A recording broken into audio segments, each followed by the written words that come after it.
pertinent issues, those stories that have been making people talk around us in Nigeria and beyond. So we're going to start off with the first one. But before we look at the story, this is just to remind us, for those that do not know, those that have forgotten, that today, which is 21st of August, is International Day of Remembrance and Tribute to the victims of terrorism.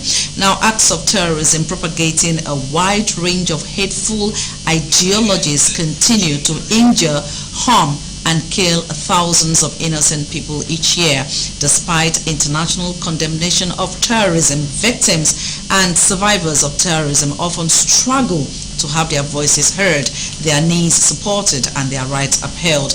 Victims often feel forgotten and neglected once the immediate aftermath of a terrorist attack fades, with profound consequences for them. So today, it's been dedicated to all those that have suffered one thing or the other because of terrorism. So it's International Day of Remembrance and Tribute to the victims of terrorism. So we'll now move on to our first story for today. We know that this one happened last week, and we just can't rule it out because the organized labor kicked the federal government for releasing a 180 billion naira palliative package to states to cushion the impact of the removal of the fuel subsidy. The Nigeria Labour Congress and the Trade Union Congress, TUC, insisted that the governors could not be trusted, noting that politicians and not the poor would benefit from the 5 billion naira largesse given to each state government for disbursement to the citizens. The federal government had announced a 5 billion naira palliative for each state of the federation, and of course 180 trucks of rice as part of measures to assuage the pains of the subsidy removal. The policy, which led to sharp and multiple increases in fuel pump prices, has driven up the prices of goods and services, pushing millions of Nigerians into poverty and worsening the socio-economic situation in the country.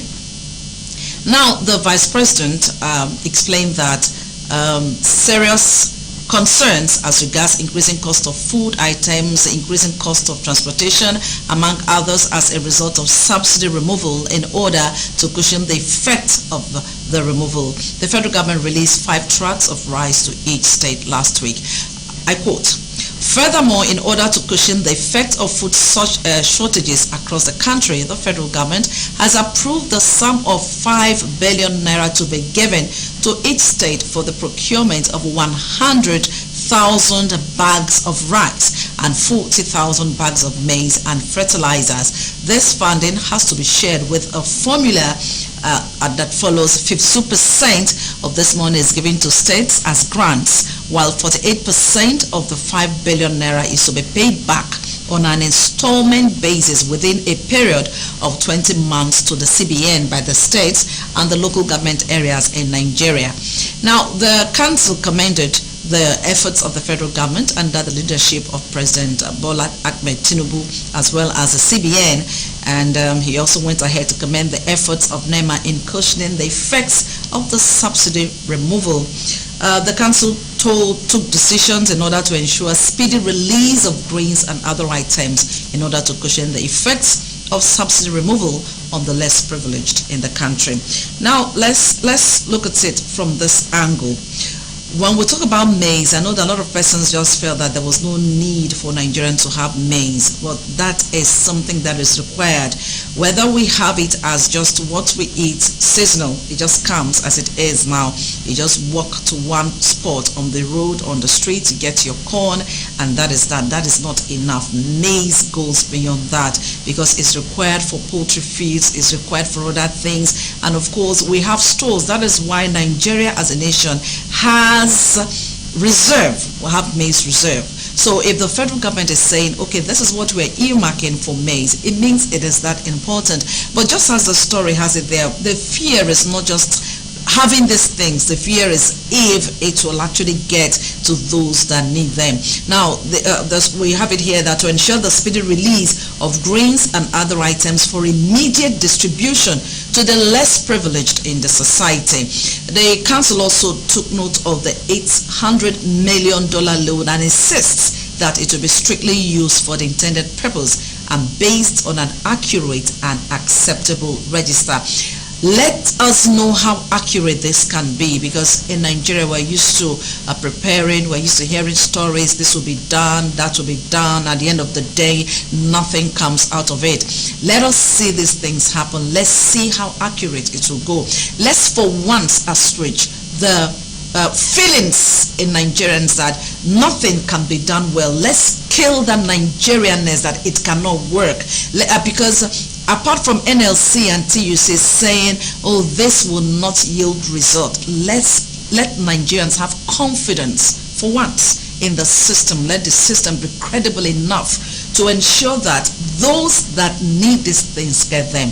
The accusations on state governors keeping these things to themselves shouldn't be the story at the end of the day. Let's not have bags of rice stored in someone's warehouse waiting for the next election season to distribute, and then the names on the bags changed to suit his or her own campaign processes. Let's ensure that the goods actually get to the quarters, to the persons that will need them most. Okay, we'll move on to our next story this morning.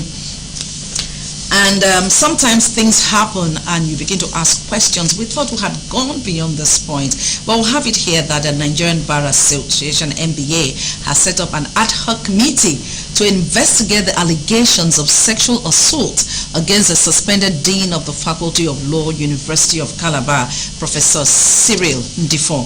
Members of the committee are the NBA First Vice President Linda Rose Bala, Assistant General Secretary Daniel Kip, Chairperson of NBA Women's Forum, and the Chairman of the NBA Calabar branch. The NBA also filed petitions against the suspended Resident Electric Commissioner REC of the Independent National Electric Commission INEC in Adamawa State, Hudu Yunusari, and a young lawyer of Aba branch, widely known as the baddest lawyer on social media, Ifunaya Excel Grant. While Yunusari was petitioned over his role in illegally declaring the result of the supplementary 2023 governorship election in Adamawa State as votes were still being counted. The complaints against Ms. Ifunaya centered on her social media notoriety of posting pictures and videos of herself unclad and smoking substances suspected to be hard drugs. Now, a statement issued by the National Publicity Secretary of NBA, Akorede Habib Lawal, said the decision was reached by the National Executive Committee of the body at a recent monthly meeting presided over by its president, Yakubu Chonoko Meikau, SAN, and attended by all national officers. The statement read, and I quote, "The NBA next subsequently expelled an ad hoc committee comprising the first vice president of the NBA, Mrs. Linda Rose Bala, the assistant general secretary of the NBA, Mr. Daniel Kip, chairperson of NBA Women's Forum, and the chairman of the NBA Calabar branch to investigate the allegations against the university lecturer. You may also be aware of the recent media report of the attempted bribe of Justice Flora Zinge of the National Assembly and State House of Assembly Election Petition Tribunal sitting in Kano.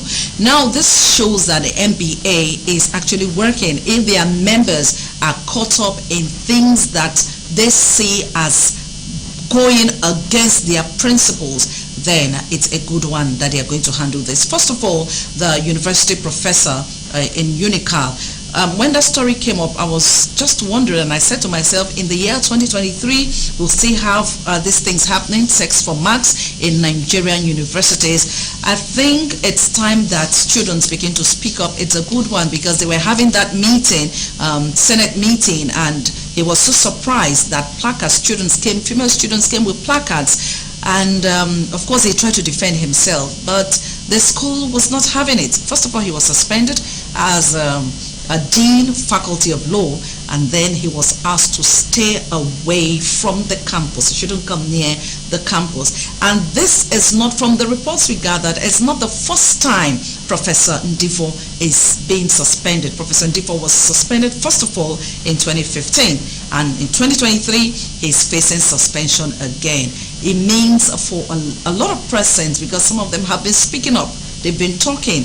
When the ones that are already out of the school are saying, oh, we went through hell in the hands of this man. Professor Ndifo made life unbearable for us on campus. The ones that are there are saying the same thing. So the university shouldn't just allow that go, and it's a good one that MBA is handling the matter. Yes, let them get to the root of it.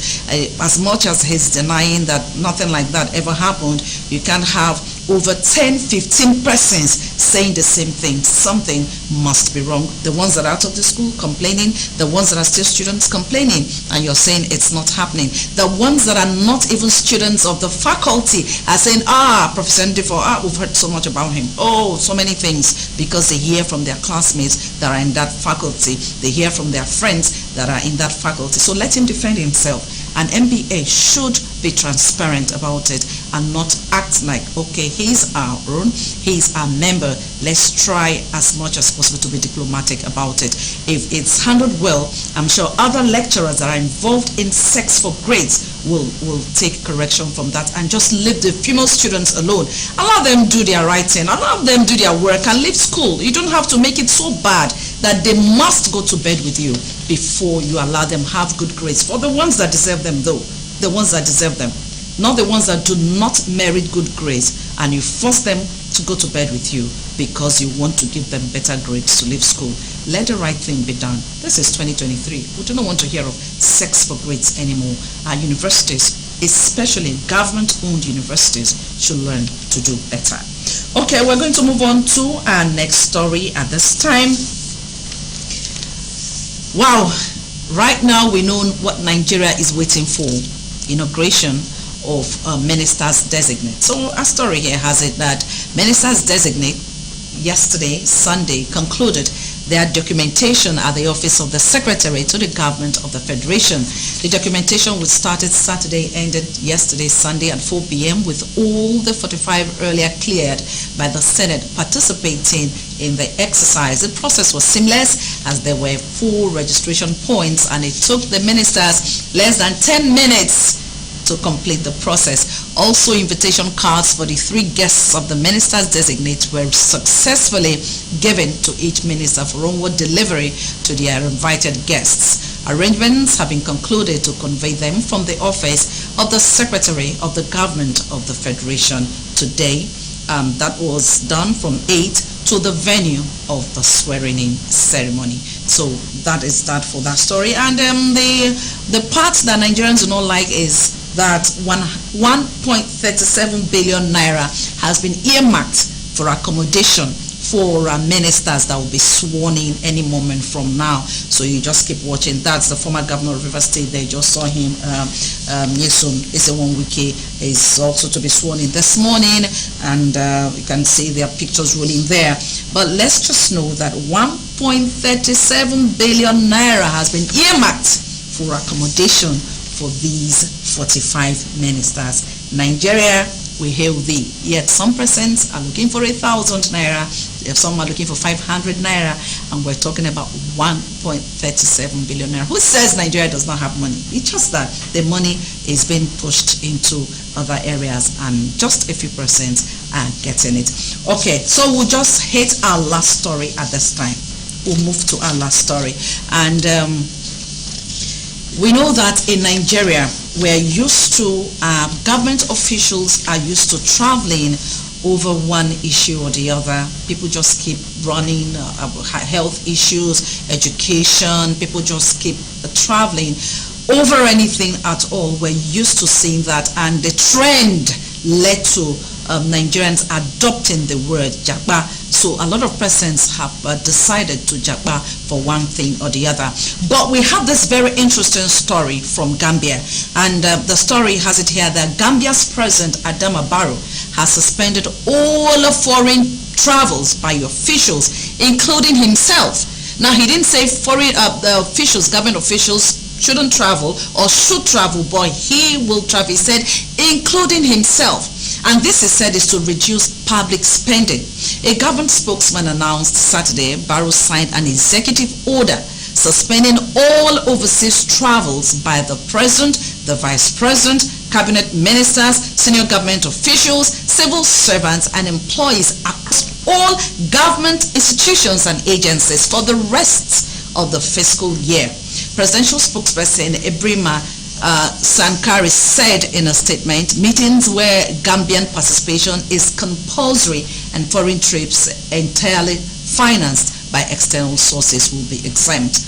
Now, that is a good one, I tell you. It says, apart from those trips, apart from those ones that are compulsory, that Gambia must participate in. And then there's something strong there. It says, foreign trips entirely financed by external sources will be totally exempt from this. Otherwise, nobody is traveling for the next fiscal year, and this is a good one. It will help to actually save some funds. If Gambia, beg your pardon, if Gambia is thinking in this line, Nigeria should think in this direction. Our leaders should actually look at this and learn from them. We feel and see ourselves as a big brother in Africa. We are the boss in Africa. But this is Gambia saying no government official is traveling. No government official is traveling, from the president, the vice president, whoever you are. As long as you are a government official, you're not going for any trip. The only reason that the president or maybe the vice will go is that it is compulsory for Gambia to be involved, and that is to be sponsored. That foreign trip is to be sponsored by external sources. That is a good one. Nigeria, look into that. Let's learn from there. We spend so much on foreign trips. The president is going for those functions, we understand. But the transit is so strong, is so heavy. When government officials would have to go for one thing or the other, and then they are back, this person travels this week. Everything sponsored by their offices. This is a lesson to learn from Gambia. That's how much time we'll have for today on the program. But thank you so much for being part of it. We hope you join us next Monday at 11 on the program Editor Speak. I would like to thank Confidence Christian for doing so much. Confidence, thank you, always putting in the work week in, week out. And for everyone here, Glorious Abel, thank you so much. Let's do this next Monday, God willing. I'm Utu.